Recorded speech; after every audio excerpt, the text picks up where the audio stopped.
This episode of the OnlyKings podcast is brought to you by OrganicPricedBooks.com.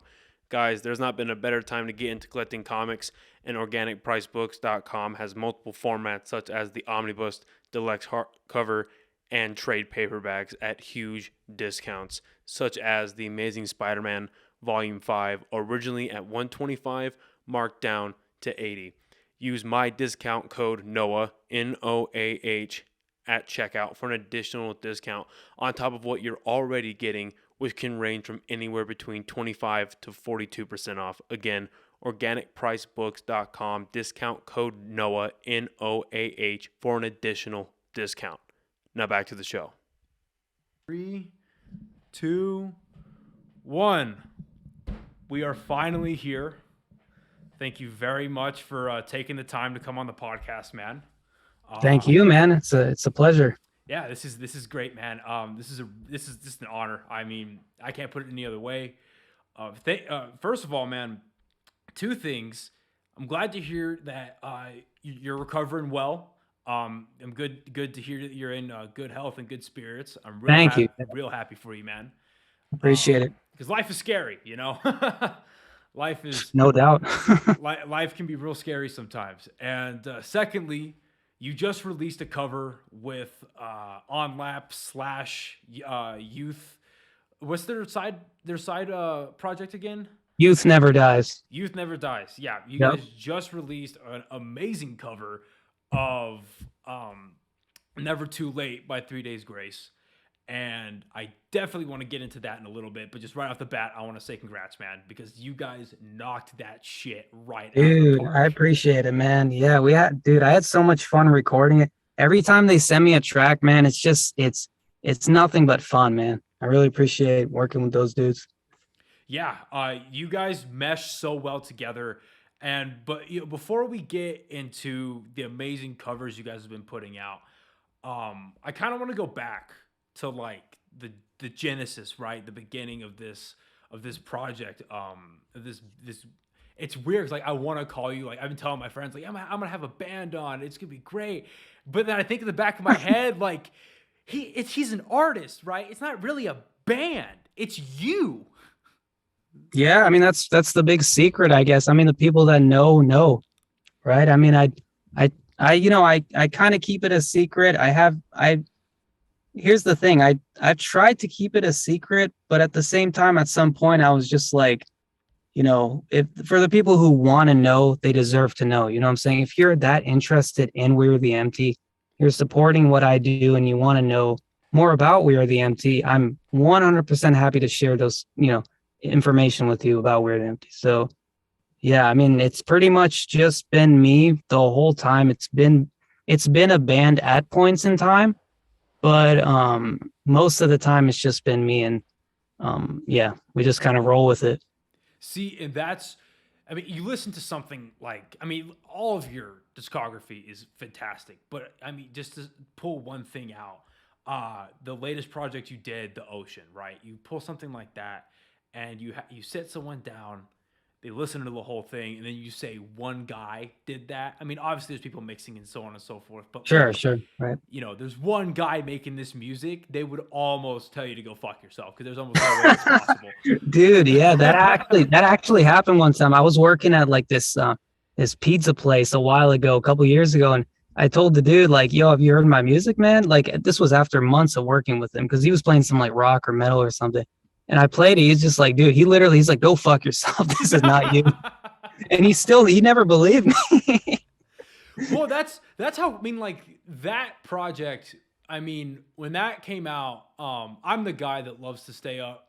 I stay up late anyway, but like on Thursday nights, I like to stay up to like 10 o'clock at night, specifically on Spotify. That's when like my time, all the new music drops.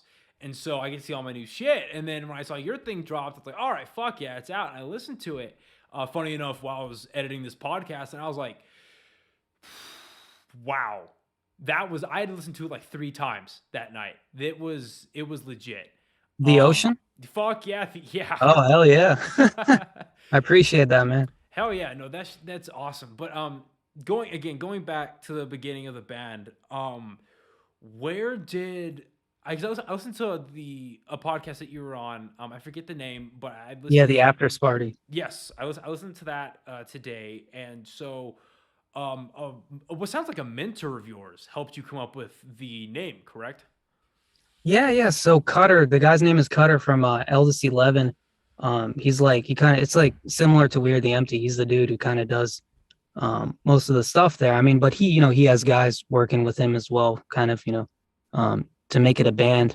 But yeah, so he was my mentor, kind of just he started Weird the Empty with me. Like, I mean, so what I did was I wrote and I recorded the whole album by myself, but he kind of helped me guide through it. He also mixed the record. He gave me like tips and advice on kind of how to approach the songwriting and stuff like that. So it was a really beautiful collaboration, man.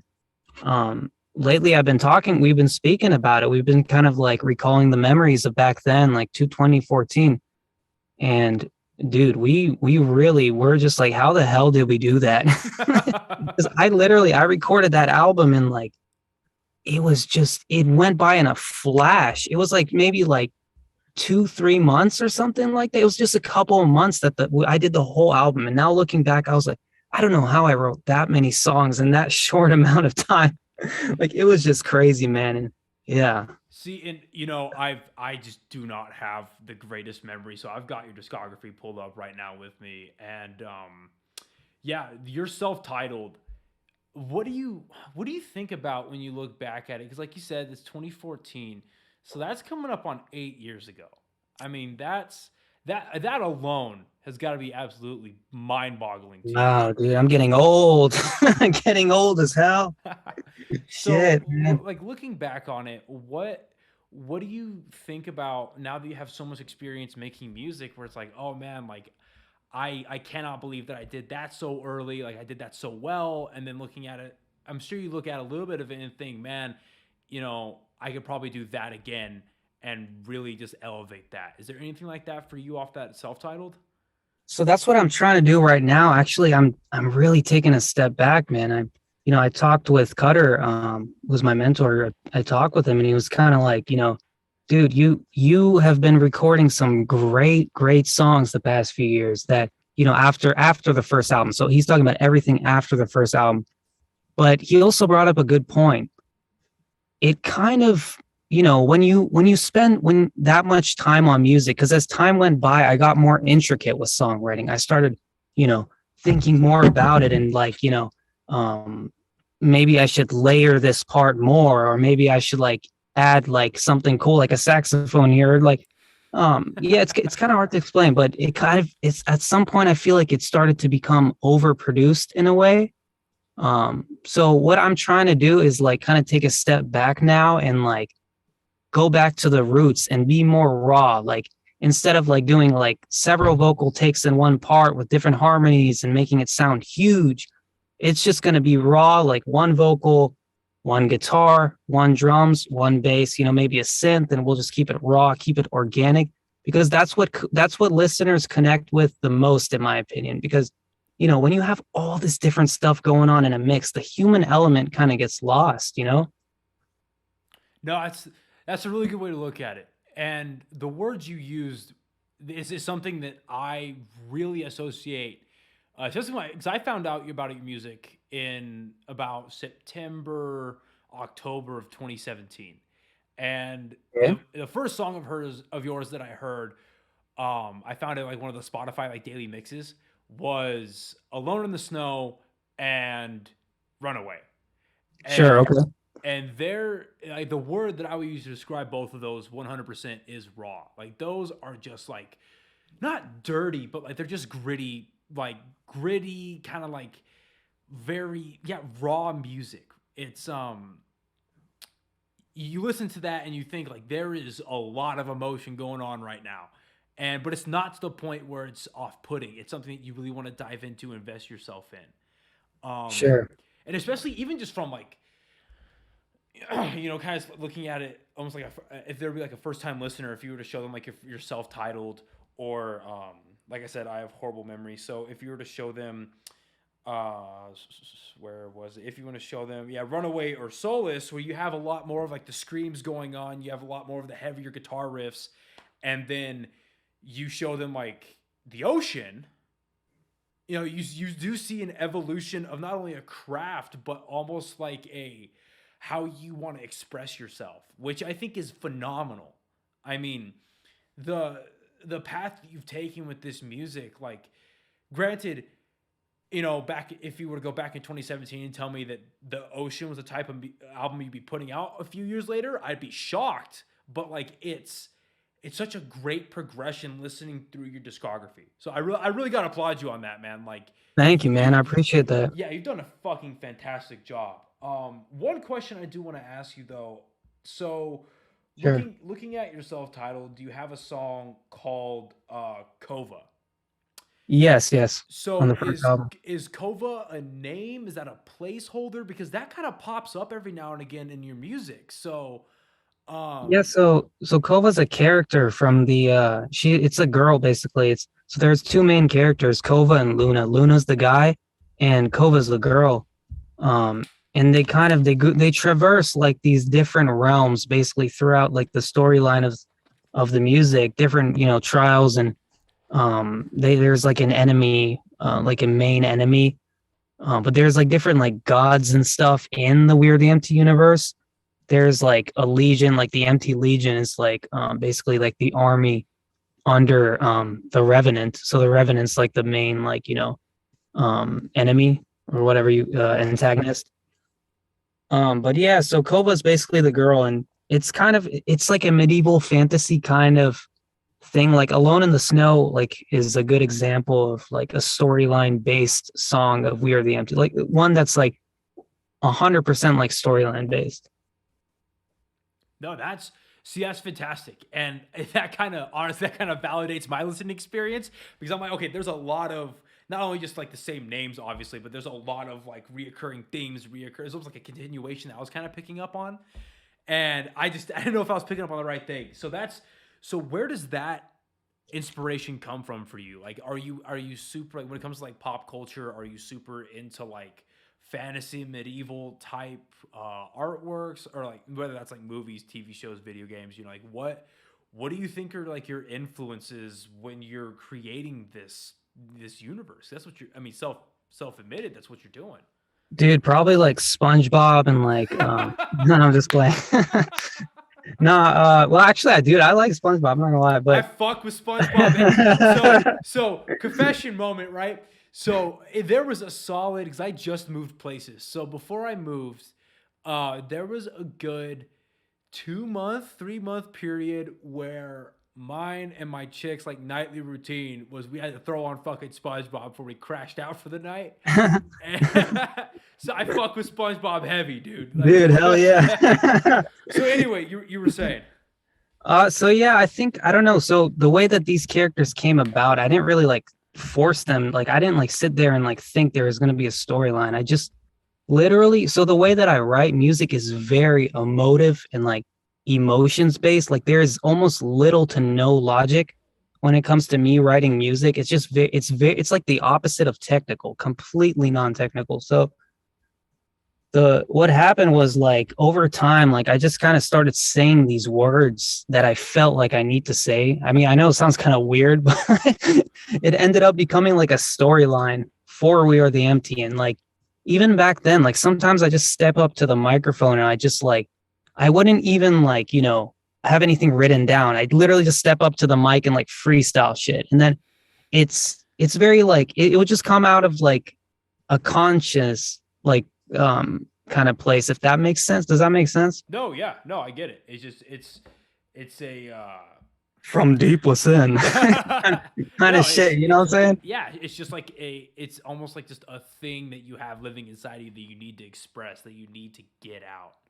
Yeah. Instead of like sitting there like pre-planning everything and be like, oh dude, like I gotta write this kind of song like in this genre and like to have like these lyrics in it. Like sometimes I literally just walk up and just freestyle that shit, like whatever I was feeling like coming out of my heart that I needed to say, I would say it, you know. And that's what I'm trying to do now too with like some of the upcoming music. Like the stuff I've been recording lately, man, it's just super raw. I don't know if people are gonna like it or be offended by it or something, but it's just raw as hell. It's organic, it's raw, and it's what needs to be said.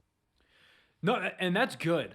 Um, I think what I truly believe that whenever you're creating a art, whether it's music, whether you're painting, drawing something, you're fuck me. I mean, you're podcasting, right? Whatever your form of art is, as long as you're doing it authentically, and as long as you're bringing that at a absolute, just like at a base. If you're bringing that from the heart, over time, you're gonna be able to get that message across more and more effectively. And Yeah, yeah, and totally. there's there's people who create that kind of art where it's like, you know what? Even if you don't like it, you can't admit that it's authentic. Especially like in today's world where like social media has just absolutely taken over, and there's everything from influencers to like movie studio executives pumping out crap, right? Just absolutely just bullshit, whether it's products or it's films or it's TV shows, and they're just trying to fill they're trying to check boxes, they're just trying to create this formula that's going to make them the most money. Right. And I think general audiences slowly but surely are starting to wise up to the act a little bit, you know, and just be like, hey, we can tell that you guys put absolutely no thought and no love into whatever this is, whatever you think this was supposed to be, right? Right. And we hate it. And so I think that whenever, like, cause your music, man, like, um, how do I put this? Like, it's genuine. It's genuine, and it's like, it's new. It's like old but familiar. Like, it's like you can see clear inspirations from like past rock bands, past alternative bands, but like you've put such your own unique and special twist on it that it's something completely different. And I think again, that's something I gotta fucking applaud you on, man. It's Dude, thank you, bro. Like I've always wondered that too. I don't know, like, because I don't really think about that, but like that much when I'm writing. But I've always wondered, is We Are the MT's music like considered unique? You know what I'm saying? Is it like its own sound? I've always wondered that, but that's what you just said, really, dude. I really appreciate that. Oh no, it's the fucking truth, dude. And I think it is considered its own sound. Um, Not only in the way that like you you make the music, but also in the way that your albums are, the way like they're composed and the way that they are put together. Meaning, like, so you have like, let's say like someone finds you and they go on your Spotify, right? So you have like a ton of singles, but then you go into your full length albums, and just the way, because I've been listening to listening to your music for the last like couple days, just straight, just really refreshing myself. And then today in the gym, it was just nonstop. We Are the Empty, and Getting swole listening to it. and just the way you have your albums composed, it flows very well and it all melds together. And I think that's another element that you absolutely knocked out of the park with The Ocean, because The Ocean could just be considered one big song, in my opinion. Yeah. Yeah, dude. And that's what I tried to do with the that album, bro, is like I tried to make it like flow pretty much. I mean, um that's like I tried to make it less so like singles and more so like one cohesive piece, because I was like tired of like, the 20 songs that I recorded before that. Everything on Beyond Empty was like just song by song by song by song, which is cool. Don't get me wrong. That's sick. And that's what like, that's the type of shit that blows up, like that people like. But like the way that I see it, like as somebody who like needs to write music, and like I see music as more than just like a quick like money making scheme. Like I have to like change, you know what I'm saying? I have to like try out different shit, even if it's like I don't like the song Dying and Breathe. Like I was sure like nobody, this shit is not gonna go on Montage Rock. This shit's not gonna blow up. Like no active radio shit is gonna like play this and be like, yo bro, like check out this new like Papa Roach band. Like bro, like this shit is sick as hell. Like nobody's gonna play that, you know what I'm saying? Like So yeah, I don't know. I kept it real, and I'm just trying to the shit that's coming up too. I'm trying to keep all that real and just do whatever I feel like I need to do, not what you know I'm gonna for not what I feel like I need to force myself to do. No, that's for sure. And it's funny that you bring up the phrasing, the forcing yourself to do it. I was having a conversation today, kind of what I see in the future for the podcast and like what I'm trying to do with it. And I have a general idea, and I love working on it. Sure. I love putting my time and effort into it, and I love obviously the practice of actually sitting down and doing is my favorite part, like the editing, the marketing, X, Y, and Z. I enjoy doing that. Right. I'm never gonna say that I don't, but like the moment that it becomes a job and it becomes something that I'm like, all right, gotta fucking sit down and edit. Oh, I gotta talk to this asshole today. Oh my god, when It's it horrible, dude. yeah, when that starts happening, if that starts happening, that's when I've got to kind of take a step back and just be like, all right, what am I doing here? Because don't get me wrong. I mean, I feel like a kid in a fucking candy store being able to talk to you. I think this is great. Oh man, Yeah, this is fucking great. And I I think, dude, I appreciate it equally, man, 100%. Because I live a very normal life, man. I don't like get any, especially because I don't reveal my info and shit, like my personal info or like my face or anything. Like nobody in real life knows this is me. So I live a very normal, like modest life.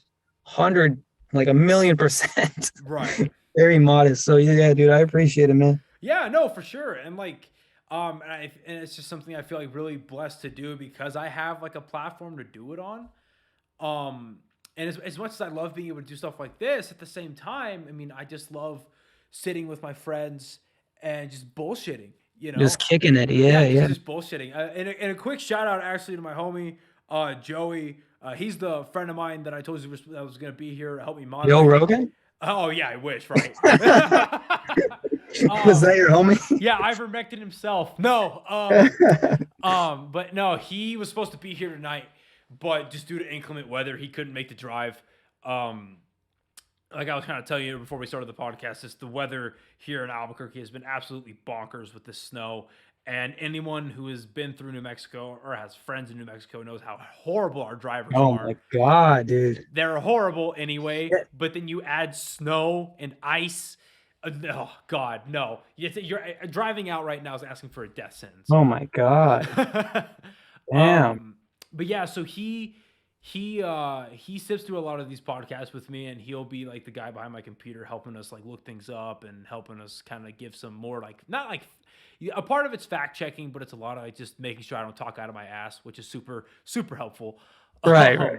And then, but back to what I was saying, this has just become a great platform just to bullshit with my friends. Like, back in March or April of last year, I think, me and my buddy Springer, I think he's the longest episode I have, and we went for about 5 hours, and it was just us getting absolutely fucking plastered, just out of our minds drunk, right? Dude, that's actually kind of funny.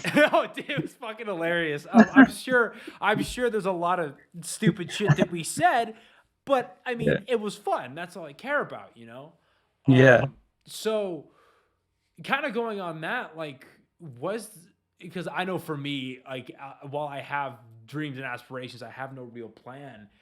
Going into Weird the Empty, did you ever have like a plan? Did you ever have a charted like idea of what you want to do, what you want to make, or was it just like I have something in me that I need to get out, and I feel like music is the way?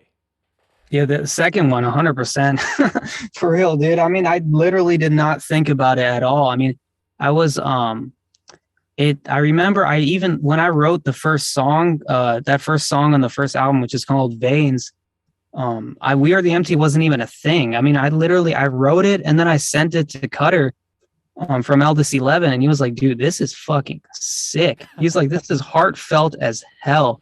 And then he was like, he's like, think of a name right now. And then we're gonna start this project. So And then so I remember I had a couple name ideas and they sucked. They were like horrible. So yeah, he helped me like pick a name. Dude, and now looking back, they were really bad. Do you Like remember any of them? yeah, one was like one was something stupid that I don't even know like why I thought about, like Harvest. Like it's like harvest but with a K. Because I guess I like harvests and like the first letter of my name is like K. Dude, I was like 18. I was like stupid just thinking like that shit was cool. And then another one was like The Emptiness. That is edgy, man. The Emptiness. Fuck. The Emptiness, dude. It's so like typical though. Like, you know what I'm saying? Like it's probably been used 100 different times before by other bands. You know what I'm saying? That's fucking great. The What was Emptiness. that? Yeah. Yeah, that sounds like the opener for fucking Black Veil Brides. Yo. Shit. So it's funny though, like, so you bring up Harvest, and Harvest will typically happen, you know, during the autumn time, during the fall time, and I feel like in your music, especially in your beginning stuff, there's a lot of like autumn, fall, almost going into like winter themes. Am I picking up on something? Or is Yeah. that just No, me? dude. You're totally right. Yeah. Okay. 100%. So is that just like the time of season you love the most, or do you find like there's a lot more that can come out of you when you're doing that? Like, where was the Yeah, no, intention? I guess I don't know. that's my favorite season. I mean, it's just autumn and fall. I feel like the most creative then, and like I don't know what it is. I just kind of like an interest. It's like kind of like a gloomy but like kind of magical season. Autumn with like all the colors and all that. There's just a feeling about it that I really like. But there's also this band called Opeth. Opeth, I fuck with Opeth. Yes, sir. Oh, really? Oh yeah. Oh, hell yeah, dude. Have you heard the album Blackwater Park by any chance? Let me pull them up real quick because I've got a couple songs saved by them. Opeth. So Yeah, it's on Blackwater Park, but they have all these like autumn themed, like kind of. There's a song called like Harvest. There's a song called Dirge for November. There's a song called like Drapery Falls and like Patterns in the Ivy, and I would say it's definitely like the top like 10 best albums I've ever heard in my life. It's something phenomenal, man. I've got that downloading right now. I will listen to that when we get off. Fuck yeah. Don't be discouraged though, because the first track I never. So start with the Drapery Falls. I'll just say that. Start with the Drapery Falls. No, for sure. Yeah, You'll Opeth fuck is with fucking it. great, and I think that's like as a small caveat, that's what I think is so great um about Spotify is it's been, and not just for me, but just in general, it exposes so many people to so many bands, large and small. I mean, in the same span of time, that September, October of 2017, I found out about you, I found out about OnLap, and I found out about Dear Agony. Oh wow. All three of you guys, which are currently in my top, which would be like right now in my top 10 of like rock / metal bands. Definitely you three are in my top 10. That's sick. And I'm gonna have to let them know, dude. That's pretty awesome. Oh yeah. So, and that's the question I had specifically about Dear Agony is because you're listed in their discography. Did you work with them? Yeah, so on their Discord EP, Yeah. they actually they drove out to Virginia and they came to the same studio that I recorded all the Beyond Empty songs at. No fucking way. What? Yeah. Yeah, dude. And I just rolled up one day. They were like sitting there and I screamed on two of the tracks on that record. So, because I'm pulling it up right now. So, let me guess. You were on Bill O'Reilly and Memory? Bill O'Reilly and And Snakes. Snakes. Yeah, Snakes yeah. has the scripts. Right. Dude, I think he's actually in the chat right now. Springer. I showed he's a friend of mine that I did the podcast with. So I showed all my friends Dear Agony and your music and all that, like right when I found out about him. And we used to fucking blast Bill O'Reilly when it came out. That song is fucking hilarious. I gotta say, that shit is fucking funny. Dude, I'm glad you find it funny. Oh yeah, we'll do it live. Fucking Yeah. it just breaks down. Are you kidding me? Are you kidding? So, and big shout out to fucking Mike of Dear Agony. Oh yeah, dude. Him and Mike's I, him and I have become acquaintances over the last year and a half, 2 years or so, and we're currently. I don't know if I should really put this out you there. should get him on, dude. Yeah, so we're currently trying to figure out a way to get him and the rest of the guys on from Dear Agony, because I'd love to sit down and pick their brains. Oh yeah, okay. But yeah, that's crazy that you were doing the screams on Discord. That's fucking dope. Dude, yeah, dude, that night was sick though. I remember I remember that night that like okay, so I did the screams and then we went to like a bar afterwards. And like so we had just met each other and I was just sitting there and Mike was sitting there too and he's like so what do you do for school? He asked me. I was just like no, he's like what are you doing out in Cali? Or something like that. And then I was just like I'm going to school for porn in Hollywood or something stupid like that. And then he like, I think he believed me for a second. And then I was like, oh, wait, dude. No. Back up for a second. Back up. Hey man, if there's any place in this country that you're going to learn sin and deviancy, Cali's one of them. So. Yeah, dude. Hollywood, right? With Ron Jeremy. Oh my God. But yeah, man, fuck yeah, finding out about all y'all's music at once was just a fucking blessing. And so again, I do want to ask you a little bit about the screams in your music. So because you Sure. you opened up your discography doing that, and it carried on for a while. What was the decision to kind of step away from that in some of the later stuff you've done? Because I mean, again, the quality is still top notch, but like it is a little more calm. So what was the decision in doing that? So with the Ocean album, I remember I couldn't scream for a while. I mean, I could scream, but it was like my health kind of was so yeah. During that time span, my health was like really affected by shit, and it was like going downhill. So my vocals were kind of affected by that too. They were kind of for a while I thought I wouldn't be able to sing again. So that album's kind of like. So when things basically get so dark to the point where you don't want to deal with darkness anymore, you know what I'm saying? Yeah. That's kind of why that album sounds bright. It's because I was like trying to like, get rid of all like, darkness and like depression and like, I guess you could say like sadness and bad things that were kind of going on because shit had gotten so weird. And like with my health, I thought I had a couple times. I mean, not even to be dramatic, but I thought I was going to die or something. I mean, I couldn't really sing anymore. I thought I was going to, kind of like just not be alive at some point. But yeah, it was just my health was really affected and stuff like that. So at that point, that album was more about kind of like healing and like, lights and just kind of and I didn't feel like a need to scream in that kind of music because, you're just I felt like more grounded in like rediscovery, if that makes sense.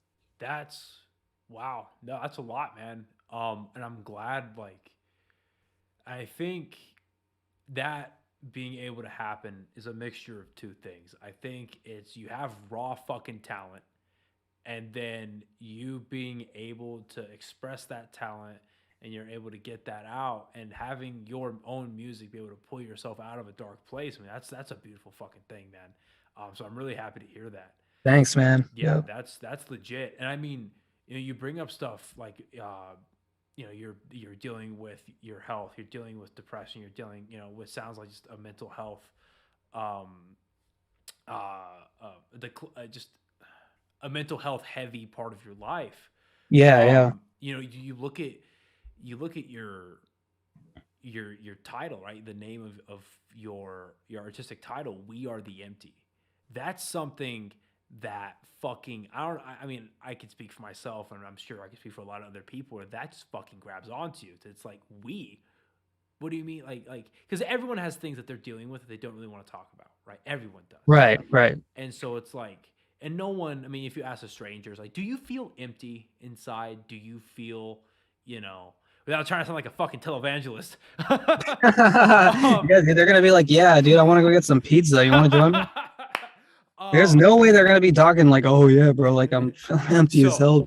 Funny, this is totally off subject, kind of, but speaking about pizza, man, I have been absolutely balls deep in a cut right now, in a diet, and it's been kicking my ass. And I'm a huge Batman fan, right? And so Little Caesars decided to fuck around and make a Batman pizza to promote for the new Robert Pattinson movie. I think I saw that, yeah. Yeah. So it got sent to me, and it's this giant fucking like calzone pizza monstrosity. Oh yeah, Comes with it some, looks like a bat. Yeah, and it comes with like marinara sauce, got a Batman themed fucking pizza box, comes with a Batman poster. And I look at that and I'm on the bike, right? Sweating my ass off. And someone sent that to me, and I'm like, God hates me. God might actually hate me, because when has there ever been a Batman pizza? I text my coach, right? Yeah. And I'm like, dude, I'm just showing you right now how committed I am. I sent him the pictures. I'm like, I'm not eating that because I want to fucking do this diet right. I want to win this competition. And he goes, "You're being tested, yeah, for sure." And he goes, I mean, bro, your cut's going well. Just fit it into your macros. Have a slice tomorrow. You've earned it. I'm like, oh my god. So that made my night. Anyway. Oh my god. Anyway, so you know. If you were to ask somebody, you know, do you feel empty?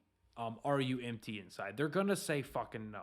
Right. Yeah. But I mean, I know I can speak for myself. Like, I was in a fucking real dark spot whenever I found y'all's and, you know, Dear Agony and On Lap's music. Yeah. And, you know, that's part of the thing that grabbed me was like, We're the Empty. Oh my, someone's sad too. So I threw it, you know, I'm not alone, bro. I'm not alone.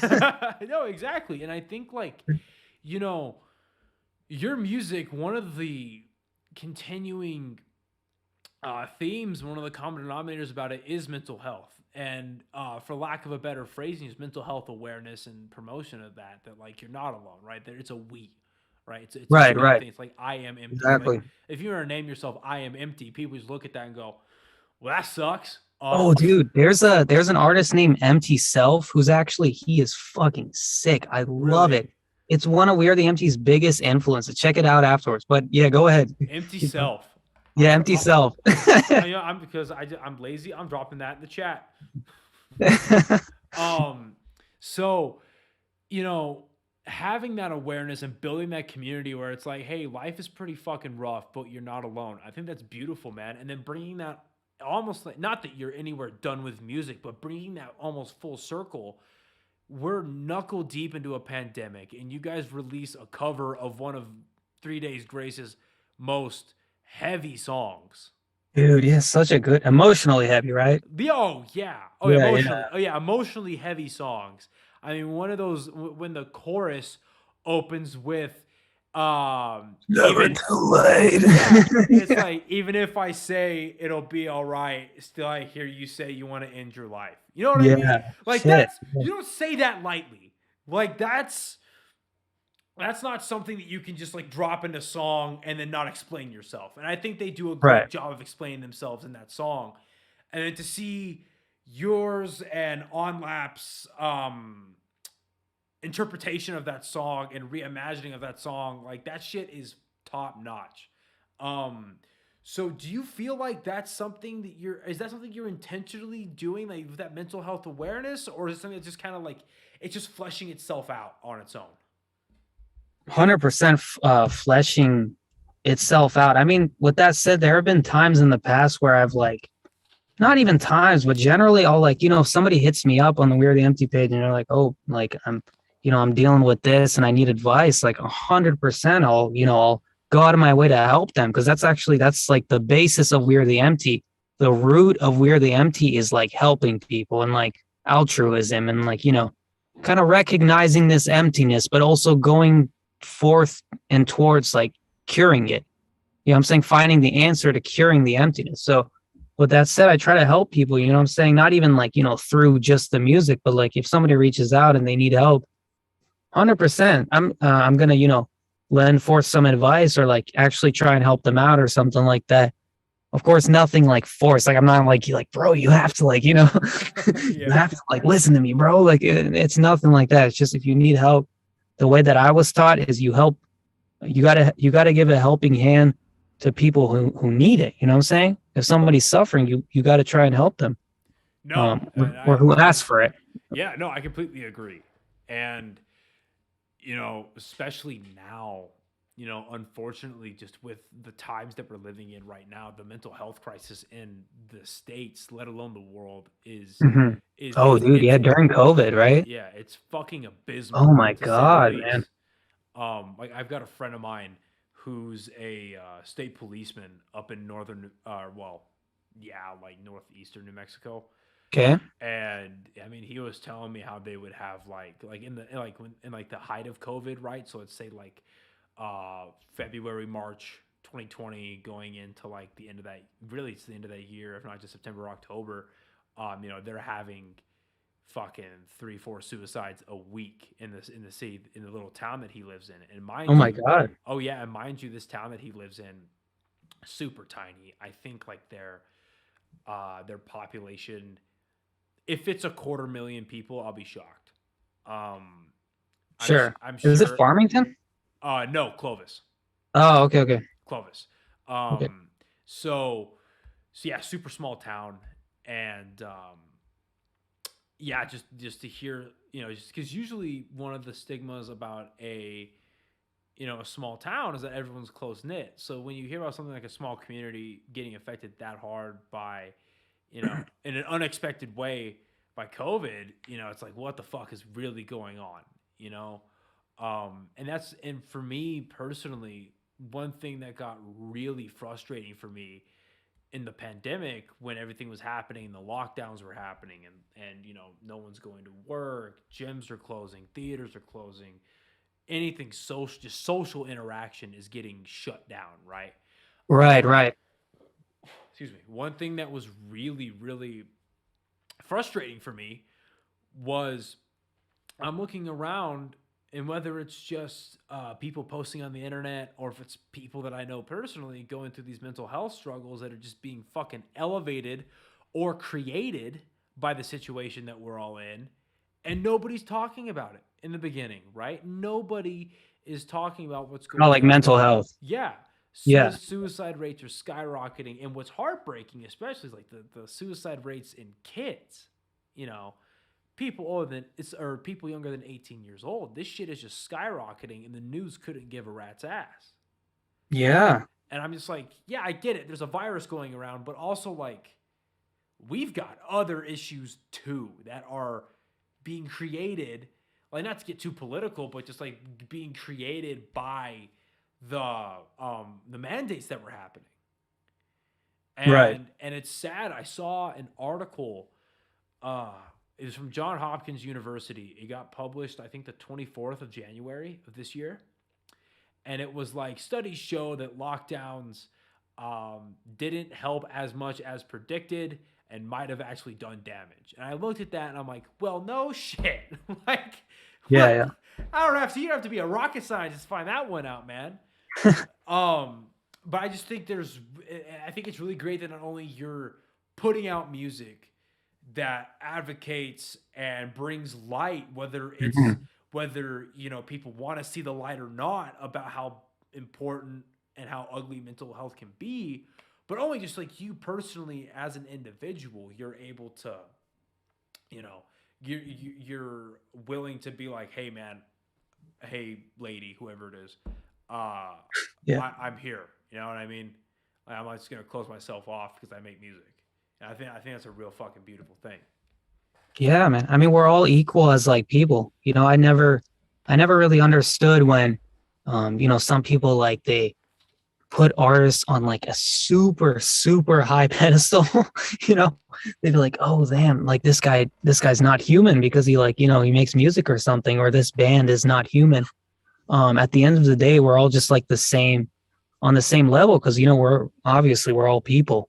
Right. You know what I'm saying? So I'm just like anybody else. I'm just another person trying his best to get through this life, and trying to stay mentally healthy, trying to do what I love to do, and trying to reach my goals and whatnot. And yeah, that's just, I think that in time, We Are the Empty is kind of panned out to be a positive thing, which I like, even though the name is like kind of, like We Are the Empty sounds depressing as hell, doesn't it? But it's like, it's not though. You know what I'm saying? Because the word empty, right? I shouldn't say depressing, but like, it's not a positive thing to be empty. So, Right. but yeah, the whole goal of this is not negativity. It's positivity, 100%. It's finding the answer to emptiness. It's being creative. It's kind of, it's about the family. We Are the Empty. It refers to the family. The we refers to us, right? It's not just me. It's not just you. It's everybody. And yep.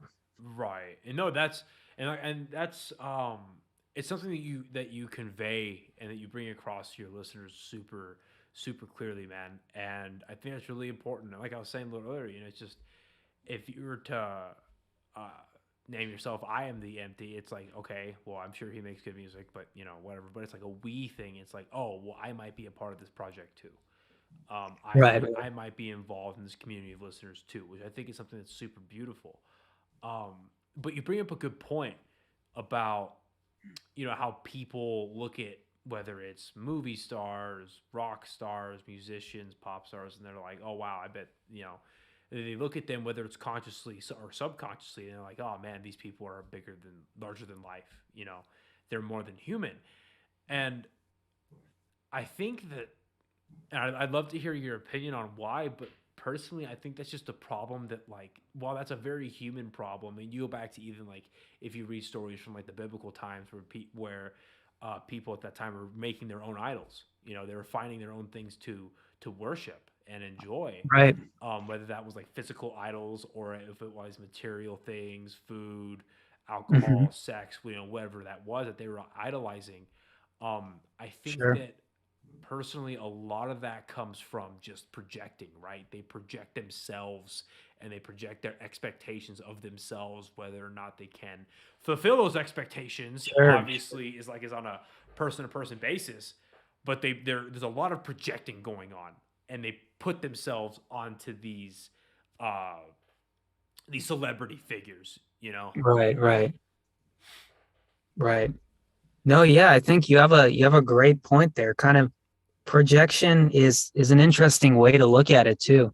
I think that, to be honest, bro, like I think people another reason why people not I'm obviously I'm not saying everybody because generalizing is bad, but like I feel like people do that.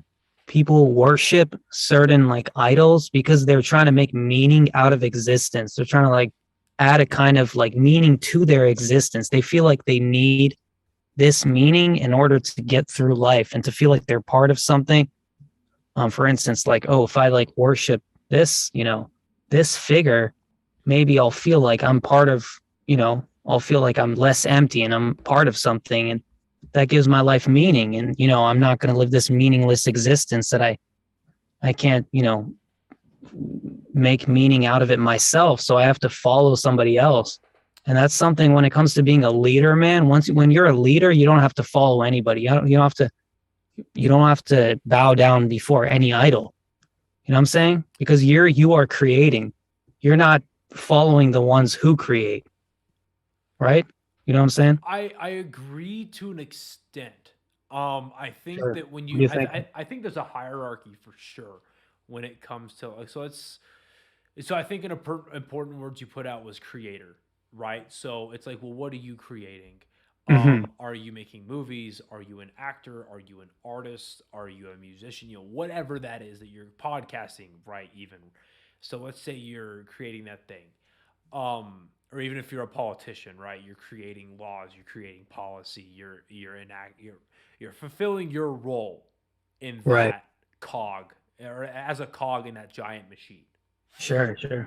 So I think there's a hierarchy for sure, and especially now, again, specifically in the states, where everyone seems to be nitpicking and seems to be taking things apart, taking things out of context, and literally just finding new things to yell at and to bitch and complain about, to be quite honest. Whether or not it's valid, because don't get me wrong, things like cancel culture and the Me Too movement, they have their place, in my opinion. I think they have their place, and that there is legitimacy to some of this, right? I mean, the easiest one is Harvey Weinstein. Fuck that guy. He should get, shot in the back of the head and buried into the prison. Fuck that guy for what he did. You know what I mean? But then I'm not even, dude, I stay like so off this shit, bro. You'll catch me in my bedroom watching SpongeBob instead of the news. So he was basically, so what happened with him? So he was basically the big fat studio executive that was telling like young actresses, if you sleep with me, I'll give you the movie role. He was that guy. Oh shit. Yeah. So people like that who use the position of power to assault people, that's horrible. Fuck that guy. And it's great. That's kind of what like kickstarted the Me Too movement. Mm-hmm. And that's amazing that those actresses were able to come out and tell their story. And that those awful things happen in that industry. And I think that's where things like cancel culture and things like Me Too movements have their place. But then when you have people who just take anything that they can find offense in and then just try to like this extremely vocal minority and just blow it out of proportion. Yeah, dude, like Twitter warriors and shit like that. And some people get offended about, like, triggered by shit like way too easily. And it's everything, And when I think about just art, like art is supposed to be expressive. Yeah. And this is becoming such a novel concept for some reason. It's like it's getting restarted, but it's like, hey, listen, you don't have to like every piece of art that you encounter, Right. And oftentimes there's going to be some art that offends you. And in my opinion, personally, if you come across a piece of art that offends you, as much as you can take it, you should take the time to investigate that, right? Whether it's with that specific piece of art or whether that's in yourself. And it's like, okay, well, why is this offending me? Why is it, whether it's someone who's taking part of it, whether it's something that is said, a sound that is made, whatever it is, why is my brain registering that as off-putting, right?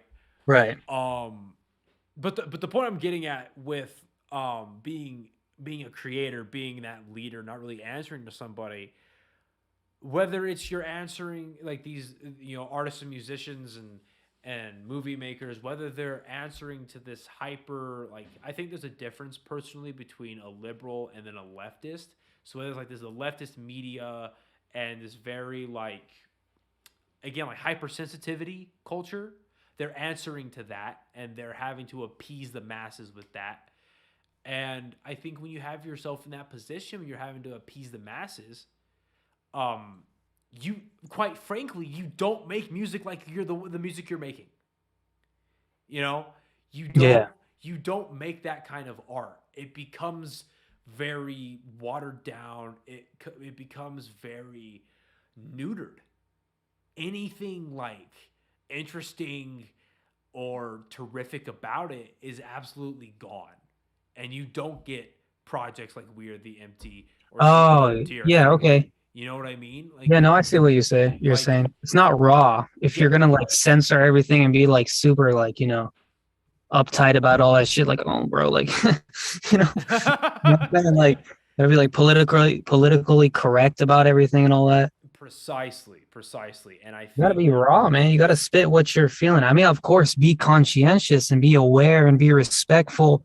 Right. And be a good person, right? The biggest thing is to be a good, humble person and like check yourself and all that stuff. But like also say what you're feeling and be real. Like I feel like a lot of these, like, I don't know, a lot of people these days are just kind of like a little too nice, but at the same time they all like hate each other. Like it's that vibe, you know what I'm saying? No, yeah, it's a very like fictitious world we live in right now, where not a lot of things are genuine. Right.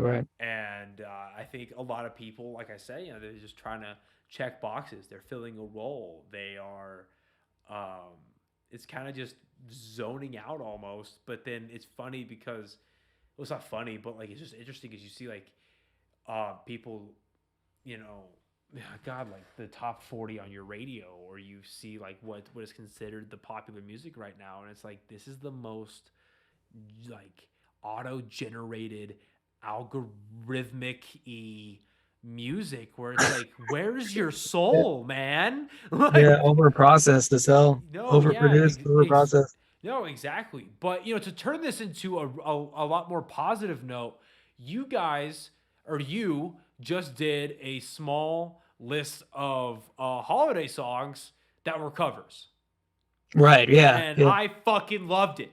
And I hate Christmas music. I am not. Same, dude. That shit's so fucking annoying, dude. You walk into like Marshalls and Ross, and it's always fucking Mariah Carey. Oh, this is you. Yeah, I fucking hate that shit. So annoying. So what was the decision making process of not only saying, "Hey, I'm gonna make fucking Christmas music," even after admittedly you don't like Christmas music, but not only to do that, but you selected the 3 songs that you did. What was the decision making process? Shit, I think I thought about it for like a few minutes, and I was like, "Oh shit, I'm just gonna pick like Carol of the Bells, like Little Drummer Boy, and like Deck the Halls." Dude, yeah, I don't know, dude. I think that's literally what it was. I mean, so with I've always wanted to do Deck the Halls. Carol of the Bells is like a must cover for a rock band, and Little Drummer Boy, dude, that song. So I was inspired by Mark Kozlik. So this dude, he has so many projects. He has a project named Sun Kill Moon. He has a project named Red House Painters, and they're kind of older projects. They're kind of like really soft, like somber, like kind of dark, dreamy, like acoustic projects. So he has Now. This is pretty neat. yeah, check out Sun Kill Moon, and the song is Carry Me Ohio. Bro, this song changed my life, dude. This song spurred a new side project that I started that I haven't revealed to the public yet. I guess I'm mentioning it here for the first time, but Oh I shit! started Okay. yeah, so I started a side project like basically inspired by this dude, Sun Kill Moon, and that is specifically that song Carry Me Ohio. So later this year, look out for that shit, man. It's gonna be sick. It's gonna be sick. So I've obviously never listened to Sun Kill Moon before, but what's the genre? What's the makeup of it? Like what kind of what can people expect pretty much from like Sun Kill Moon? And then how does that is what you like to as much as you like to give away, how much is that kind of gonna like translate over to your unique spin on that? Sure. So actually I covered that song, Carry Me Ohio. But the thing about Sun Kill Moon, like that this dude's music, why it's important is because it like I discovered it like right when the pandemic hit. And dude, like I remember not only me, but everybody in the world was feeling dread, right? Mm-hmm. When that pandemic hit. Like is it the same? Was it the same for you? Like you were feeling kind of dread, like, oh shit, the world's ending. I don't know if it was dread. Well, what did you feel when it started? Like, did you feel bad about it? Yeah, it was like a morbid curiosity. It was like, okay. Morbid curiosity. Okay. Well, That's kind of interesting. Well, because I looked around and I was like, what is going on? Because the first time I heard about coronavirus outside of like what coronaviruses are, but like the first time I heard of like, COVID-19, what that would eventually become, was from fucking memes about a beer virus, And I'm like, so when you hear about something in a meme format, you're like, this is a joke, whatever. It's something over in China.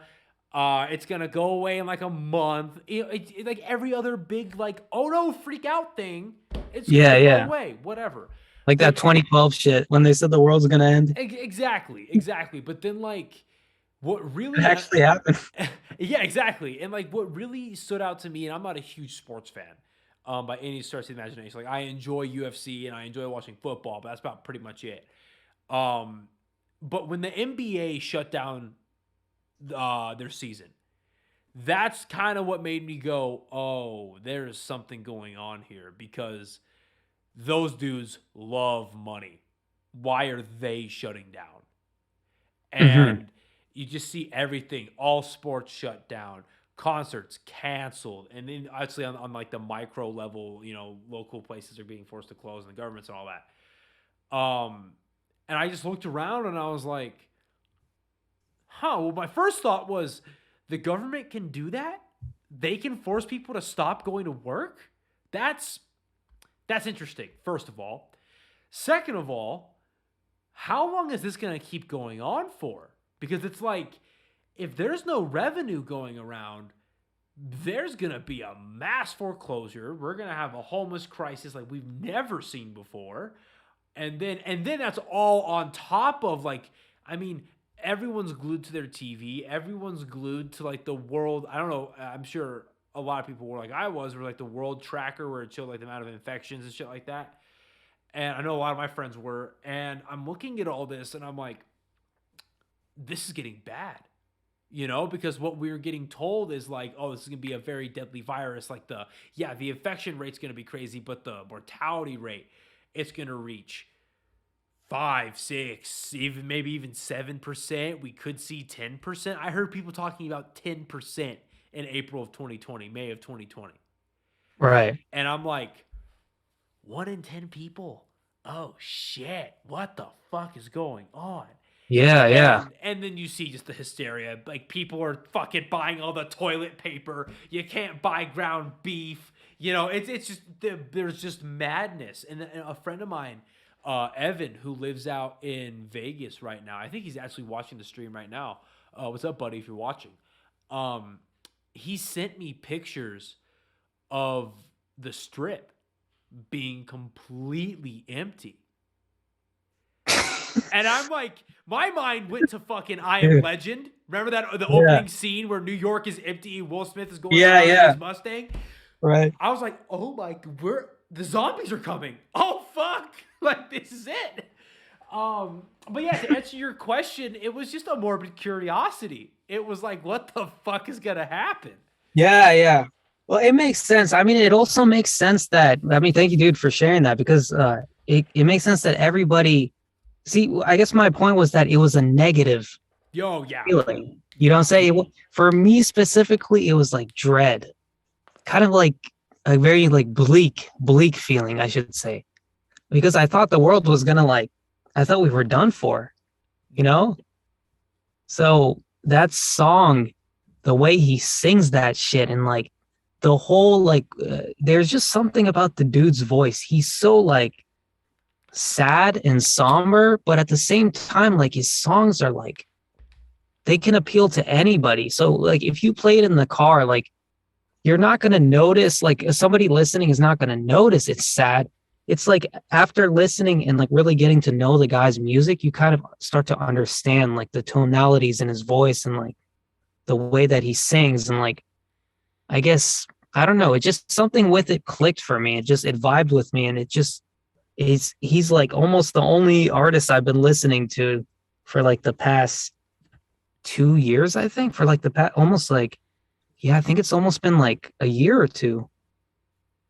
So yeah, anyways, that's that dude. He inspired a new project, like a side project. That's not We Are the Empty. It's like a side project, and it's going to come out later this year. So keep an eye out.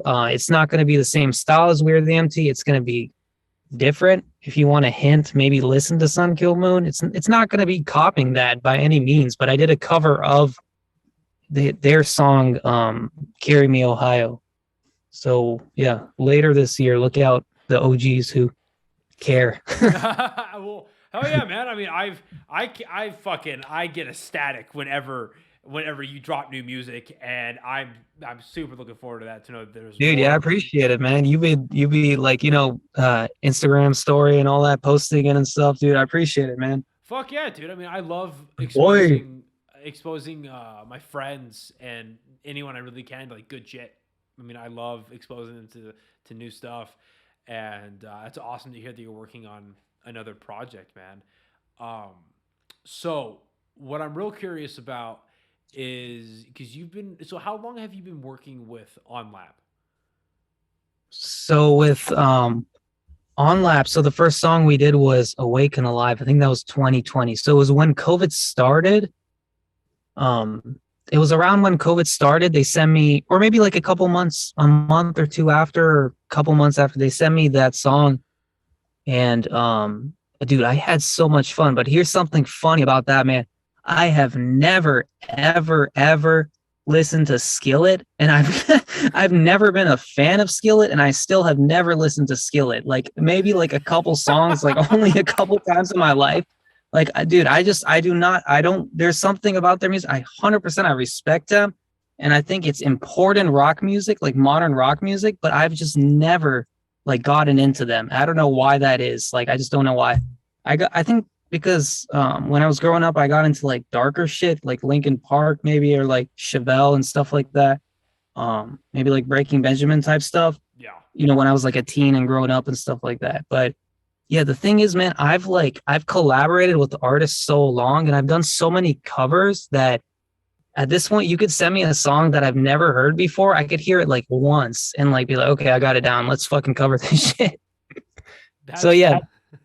Yeah, I gave it like my own take basically. And, you know, I 100% I respect Skillet and all that, but I had so much fun with it, dude. It was unbelievable. Every time I work with OnLap, it's like a nice break from We're the Empty and all like that dark like music and shit. You know what I'm saying? Like all that like weird, like super deep shit about like my life and like my health and like this and that and like emptiness and shit. Like it's just such a nice break. You know what I'm saying?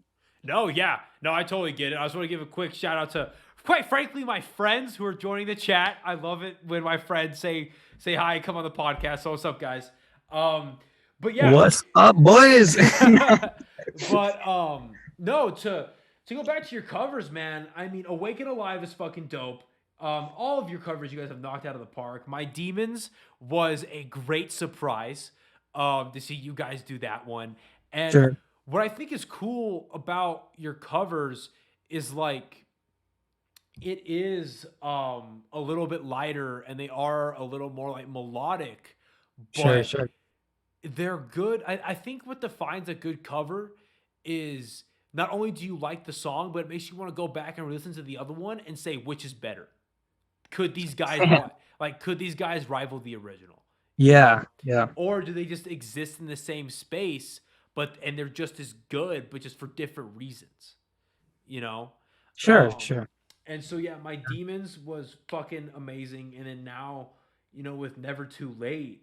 So what, again, I love figuring out from artists and people who just creators, like what their process and what their ideas were. So out of all of Starset's songs you could have done, what landed you on My Demons? Because I've been listening to Starset since I was like a sophomore, junior in high school. So to see you guys do one of their songs, I was like, oh shit, okay.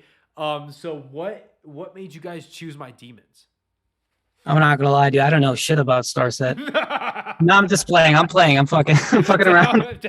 Hey man, to each their own. I don't know. I was just a hired actor.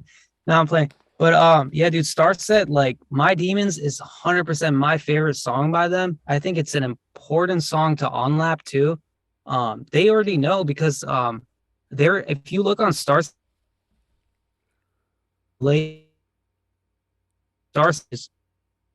which is crazy, dude. I was like, what the like? Like if you look on Spotify, you see them like on the same thing. So I guess OnLap is already like, you know, really familiar with them too, and like. If you were a Starset fan, you know, like that song is like. So I'm sorry, I'm gonna have to. So you kind of cut out a little bit. So back up like a couple seconds. If you were to look on Starset's Spotify, you find what?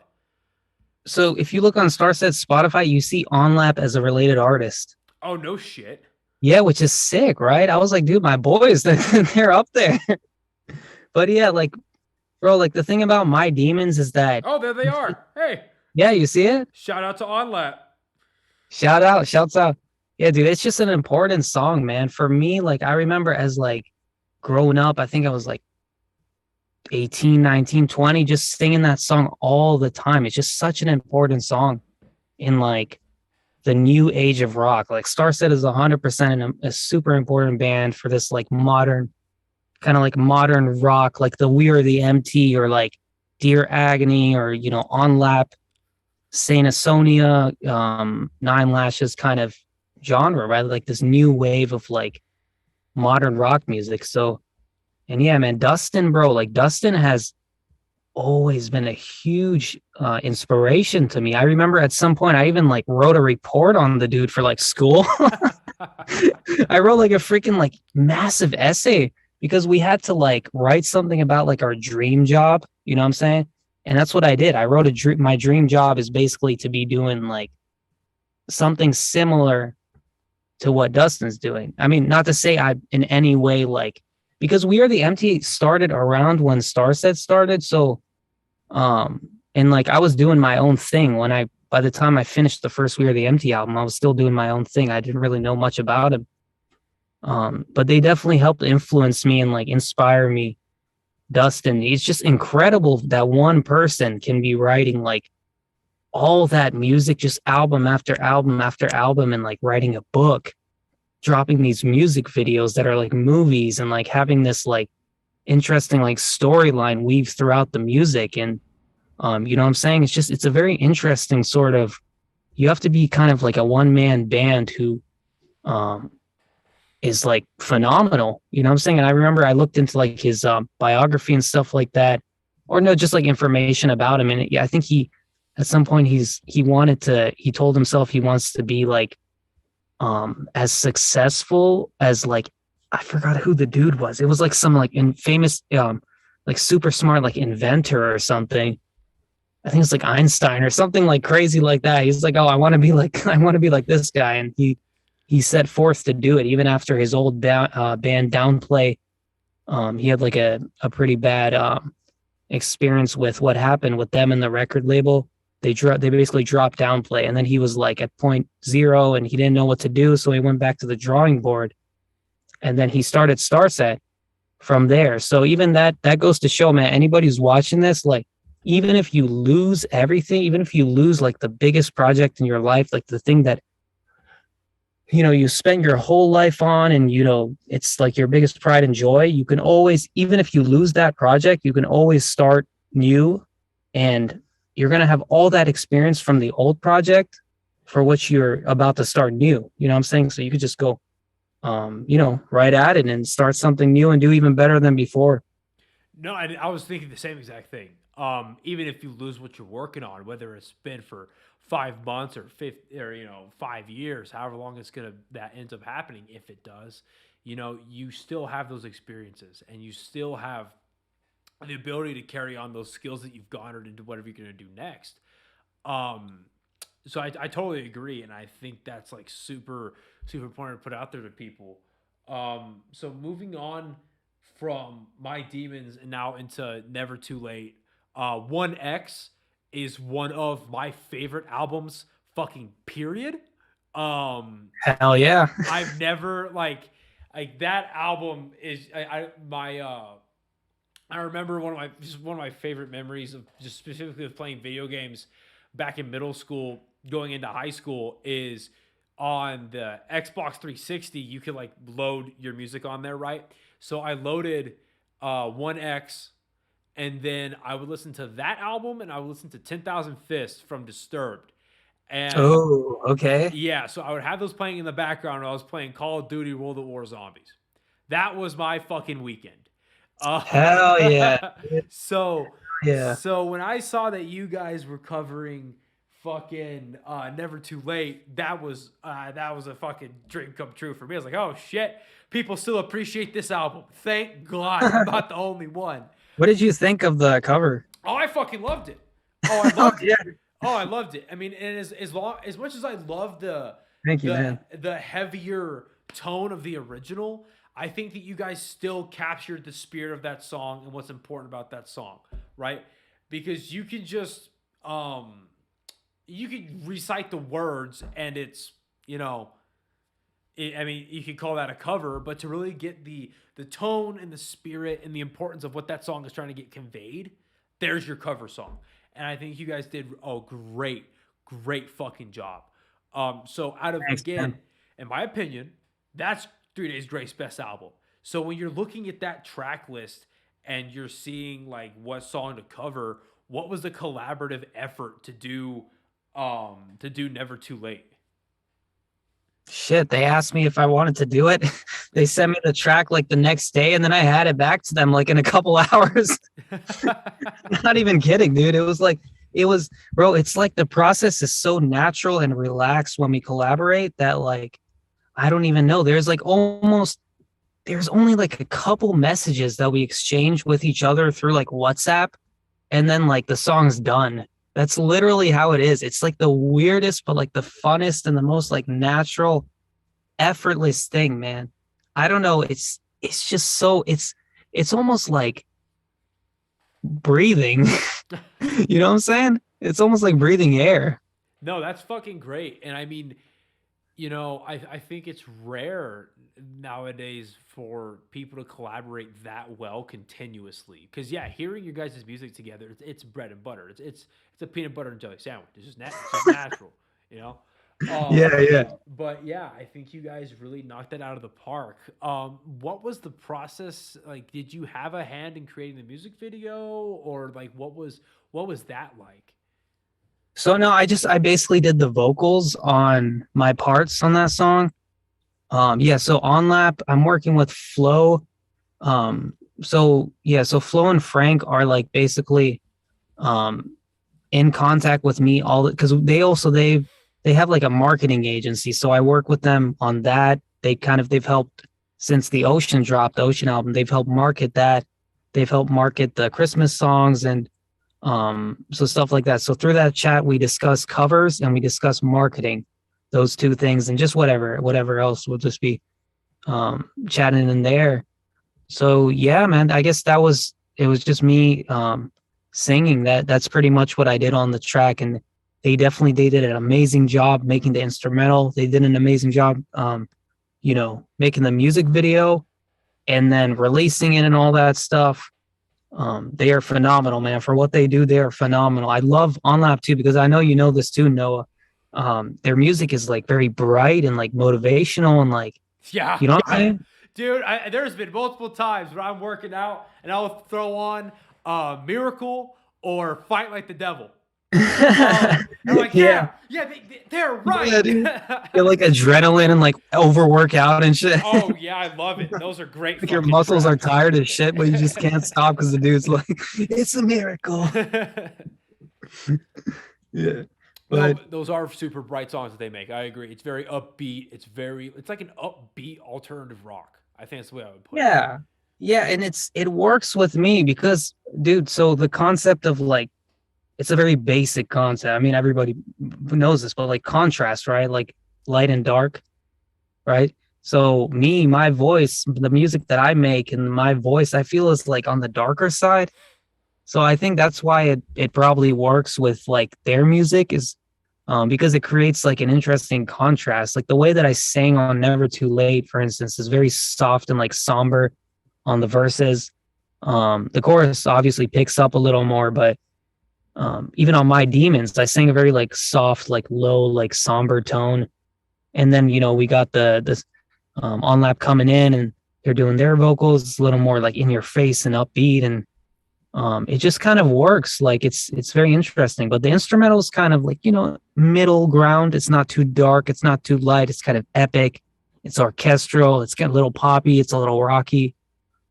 Right. So yeah, man, just very natural, light-hearted project. We're not trying to like be better than any of these bands that we're covering. 100% sure we're not trying to be better than anybody. We're just enjoying the hell out of it and having fun, and you know what I'm saying, just kicking it and doing our thing.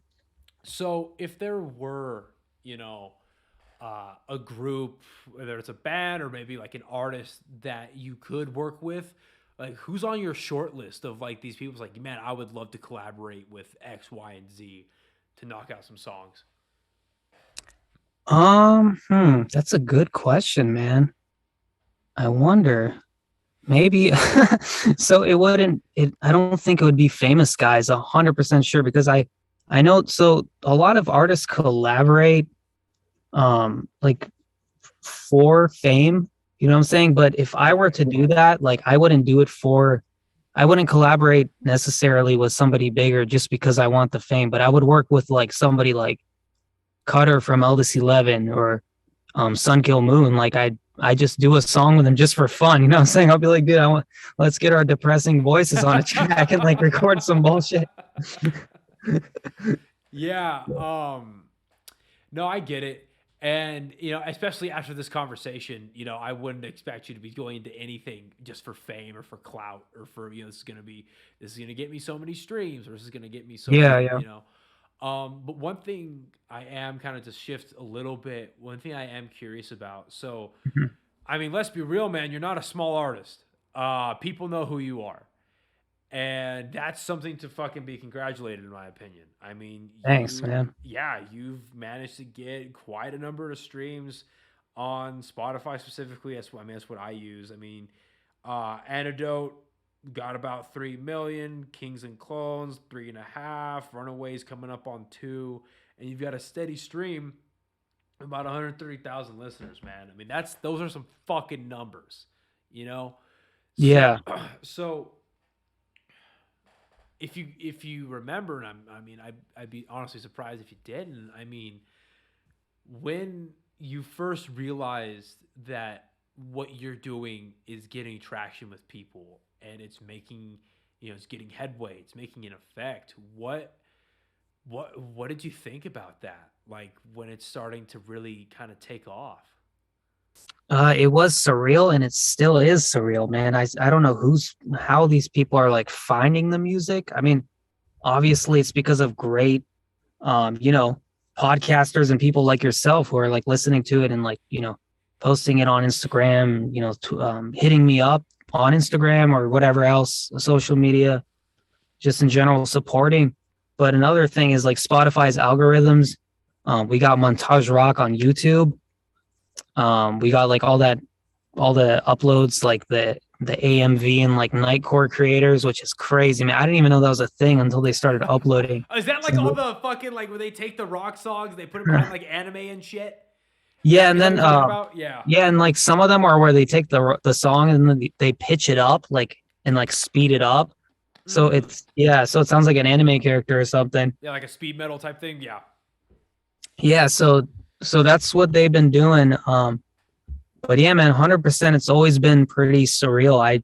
Like I said, I live a very like modest life. So all this like fame and stuff is online, but at the same time, like it just doesn't really change the way that I act in a real life. That, to be honest, it's just one of those things that, it just kind of happens. And I don't know. Yeah, man, especially because I really haven't had a chance to like go out there and tour and stuff like that. I feel like I haven't really seen the faces.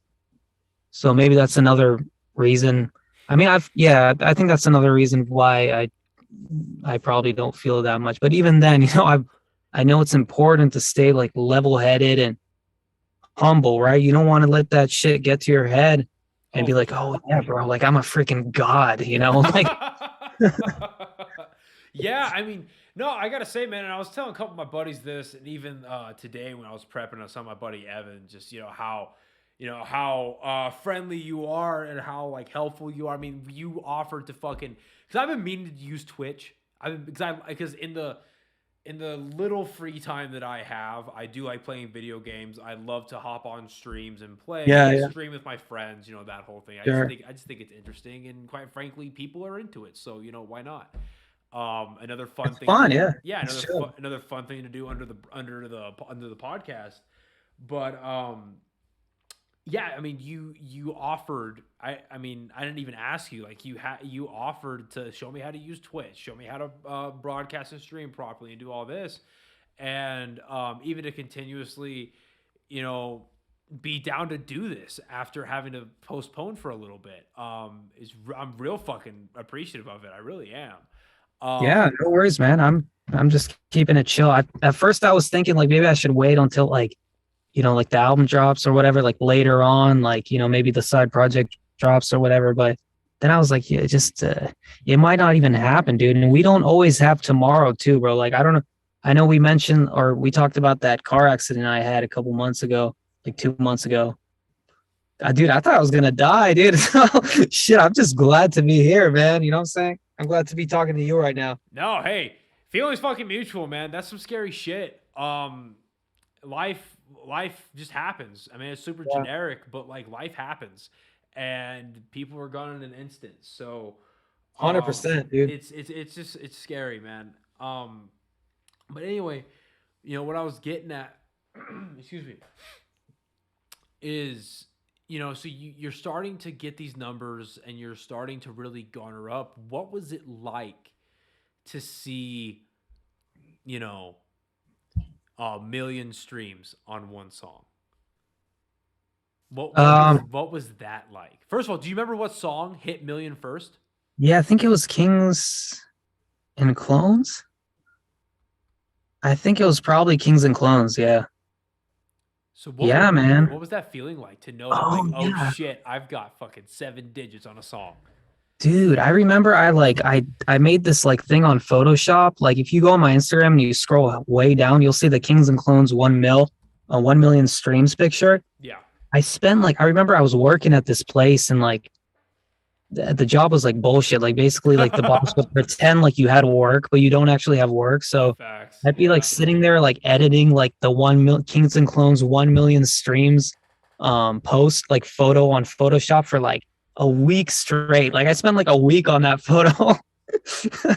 So I like wasted all that time, but like yeah, I don't know, man. It I guess I was just very happy. That's why I spent that much time just, editing that photo. I was like very grateful and like, shocked even now I'm shocked when stuff like that happens, man. It's just as one person doing this, I mean, I know there are guys out there like kids who just drop like a song with a ukulele and they're like rapping over it and like, some shit like that. And they get like a million streams overnight on Spotify. But even so, like where I'm at with Spotify and everything right now, where We Are the Empties got into is just really good, man. 100% is, I appreciate it very, very, very much. Yeah. No, I mean, it is crazy. And I don't know, dude. Like, I couldn't even imagine just how like surreal that shit must have been for you. Um, and before we close out here, I really do I want to pick your brain a little bit more Sure. about some of your, like, specifically, very selfishly, some of my favorite songs that you've put out. So Alone in the Snow, there's a line in there, and for whatever reason, I cannot explain it to you, but for whatever reason, it just sticks with me. And it's, I had a demon for lunch. What the fuck does that mean? I've always been a weird kid, dude. I don't know what the fuck was going through my mind when I wrote that, but like I said, it was a very like emotive. That's a stupid way to say it, but like it's a very like the project. What like I said before, like the way that I write is straight from emotions and like not very logical, not very like technical. So I won't sit there and like think about sometimes what I'm gonna write, but I'll just kind of let it flow, come from my heart or something like that, So that was one of those things that kind of just came very intuitively. I guess that's the right way to say it, intuitively. That lyric and like that whole song and pretty much everything that I've written for the most part has been very intuitive and just kind of like I felt like I had to say it. And then it ended up like kind of creating this like new chapter in the We Are the Empty storyline. So that's like basically part of the storyline is I had a demon for lunch, is something that happens in the storyline. And at some point I want to write a We Are the Empty book. I already wrote like a chapter of it, but then I kind of stopped, bro, because I was like, shit, dude, I don't know if I can do this. Because there's a lot of like things with We Are the Empty that I feel like if I reveal, it's going to inhibit people because people create such beautiful like interpretations, bro. Like they create like artwork and stuff and like their own interpretations of what Luna and Kova are and or who they are and stuff like that. So I have to see if that's going to work out. I don't know. We'll see if the book happens, but Oh yeah, and I mean, I get what you're saying. With you don't want to, you almost don't want to take away from the mystery of it and the interpretation that people create. Yeah. Yeah, And yeah. That's another way to say it. Yeah. yeah, and again, selfishly, I would love to see this come into a comic book format because that is where I read. I still read picture books at the age of 24, and I think that would be fucking dope. To be quite frank with you. And then so what? Looking back on it as much as you can, I gotta say my favorite song that you have put out is "Runaway." Um, Okay. what was the motivations behind that? Where do you think you, or where were you like mentally, like, because that song is like the way it's mixed, the different effects you have going on, right down to the lyrics and just how raw that song is. I listen to that at least once a week still. So where did that song come from? So when we recorded that song, I literally ran away the next day. So I took a flight and I moved to California like the next day. So it was a very, very, very real song. I mean, it was crazy how in the moment it was, and like I had the guitar idea like a day before I went into the studio, and then I just went in and we ended up making it a song. Austin Bello, who's the bassist of Forever the Sickest Kids, he produced or he helped me produce the entire Beyond Empty album. Those like 20 or about 17 songs on there. Well, we'll say the whole thing. Yeah, we'll say the whole. So he helped me produce all that music, Runaway being one of them, and then he basically helped me go through and like kind of shape that song to become what it is with my initial ideas and like my lyrics and my melodies and my guitars and stuff like that. I just kind of went in I just had like a demo, and then we kind of shaped it together, and kind of molded it into Runaway. And then the next day, I kind of I took it with me when I left to Cali. Yeah, that's fucking crazy, man. So would you almost say like that song was like self introspective, like self reflective, where it's like this is what I'm feeling right now, and then oh fuck, I did it. Look at I went and did it. So do you feel like it was kind of like that? Wait, so like you mean Well, I wait, can mean, you say that one more time? yeah. So like you write the song, you create that song, Runaway, and then the next day you turn around and you do it. So like, was that? Do you feel like that song was kind of like self reflective almost, or like Oh, like self-fulfilling in a way. fulfilling? There we go. Yeah, Perfect. Like a yeah, self yeah, yeah. fulfilling prophecy. That's Fucking the word that I was perfect. looking for too. I was like, wait, dude, I forgot it. I fucking forgot. Yeah, no, I guess so, man. Like the whole We Are the Empty thing. Like I always think about it this way. It's We Are the Empty has been a journey. For me personally, it's been a journey. And for the people who are in the family, the We Are the Empty family, it's a journey for them too. So it's less of like this like quick cash grab or like another like rock band or like just like this typical music project. It's a journey, you know what I'm saying? Like from the storyline, but not only that, but my actual life. You know what I'm saying? It's like my whole life has been like this journey that kind of reflects everything in the songs, but it also reflects the fantasy storyline with Kova and Luna, and all that stuff. Is there's a fantasy realm beneath it all kind of going on with the music, and there's a lot of storyline elements. The next album is going to have a lot of storyline elements to it too, and it's going to be out later this year, probably towards the end of the year or something like that.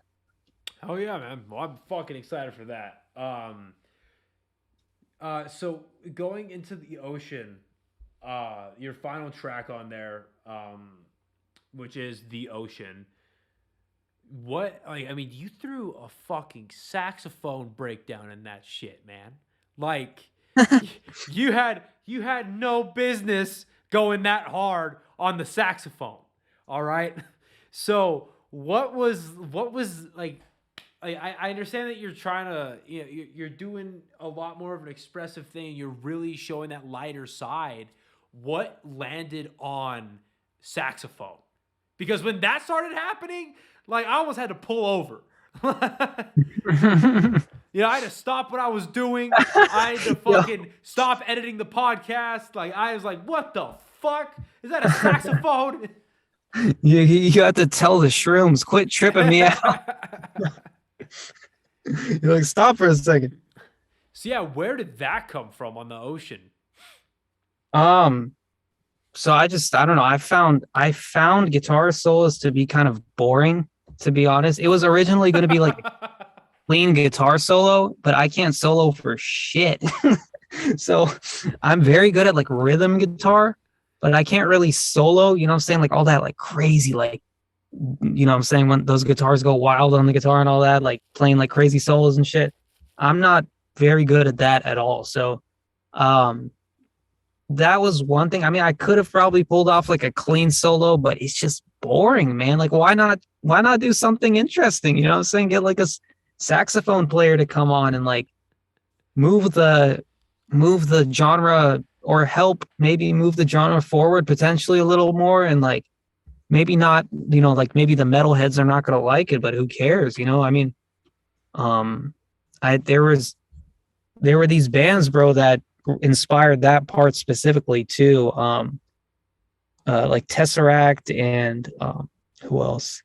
Rivers of Nahil. These are Tesseract and Rivers of Nahil, and also Devin Townsend. These are like in like the progressive metal genre, and they have a couple tracks where they have like super heavy, like gent progressive metal. They'll be going like, and they'll be like screaming on that shit, and then all of a sudden it'll just stop, and there'll be like some sexy freaking like saxophone just come out of nowhere, and it's so sick, man. That shit inspired me so much. I'm like, if they can do this shit with like prog metal, like death metal with like saxophone, I can do this with rock.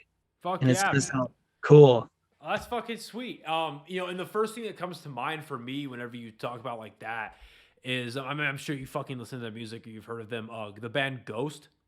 Oh yeah. Yep. So Ghost, my favorite song by them, it's an instrumental, and it's called Miasma. I think I've heard that, yeah. And it's a great breakdown, and it's just a great instrumental, but like the final like breakdown of the song has a saxophone and a whole trumpet line going. Oh, and wow. It's fucking fantastic. I mean, I can't recommend that band enough, but that specific song, Miasma, that's what makes me think of that. So yeah, that's awesome. You're able to inject that with your own flavor into your latest album. And the final question that I've got is honestly just the album cover. Who am I looking at? SpongeBob. That's like the theme of this interview.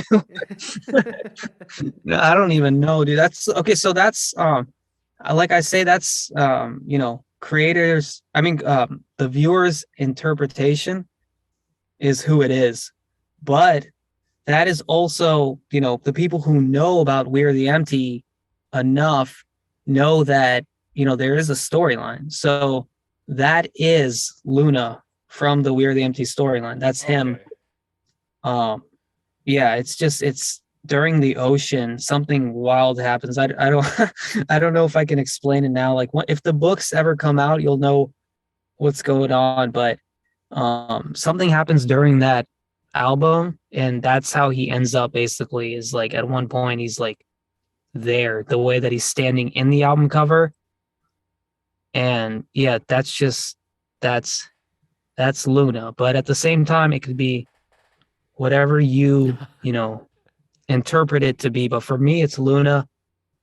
And the same with the lyrics. It's really whatever you interpret it. Sometimes people have asked me over the years, can you explain what this means? Like, especially the I had a demon for lunch. A lot of people ask me about that, but I always say, like, it's whatever you think it is. And I remember yeah, I mean, I remember watching a System of a Down interview a while back, and John, like the drummer of System of a Down, was like, the lady was like asking him, like, what does this mean? What does that mean? Like, and then he was like, it's whatever you think it means, or it's like whatever the listener's interpretation is.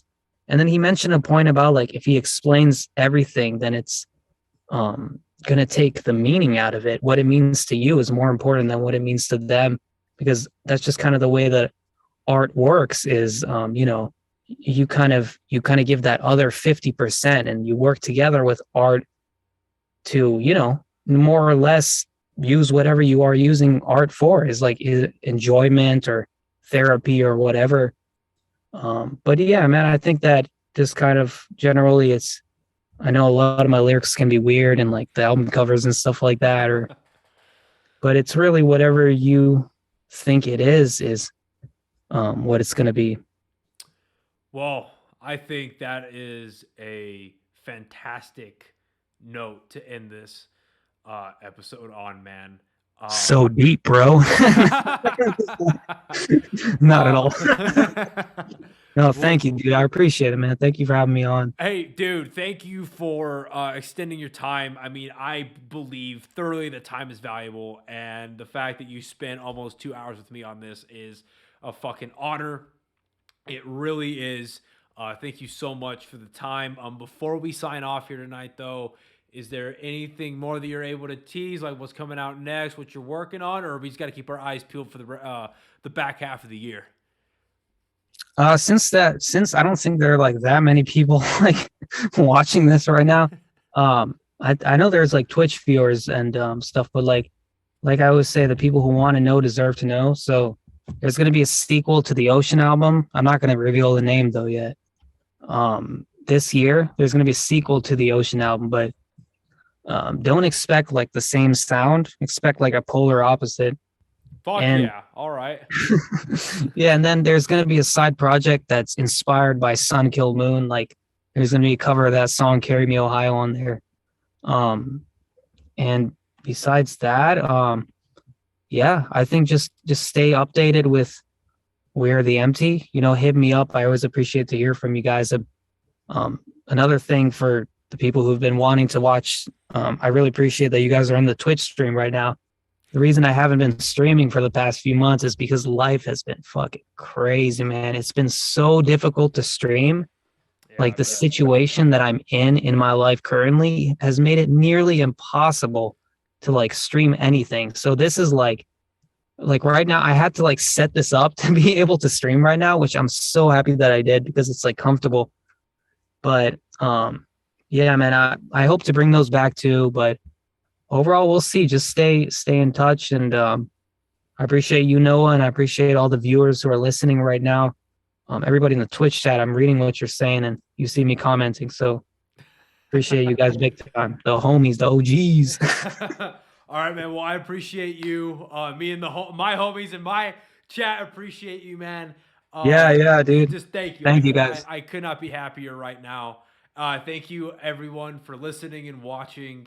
And we'll see you guys next time. This has been fucking We're the Empty. Thank you so much, man. I appreciate it. Thank you. All right. Bye, everybody. Bye.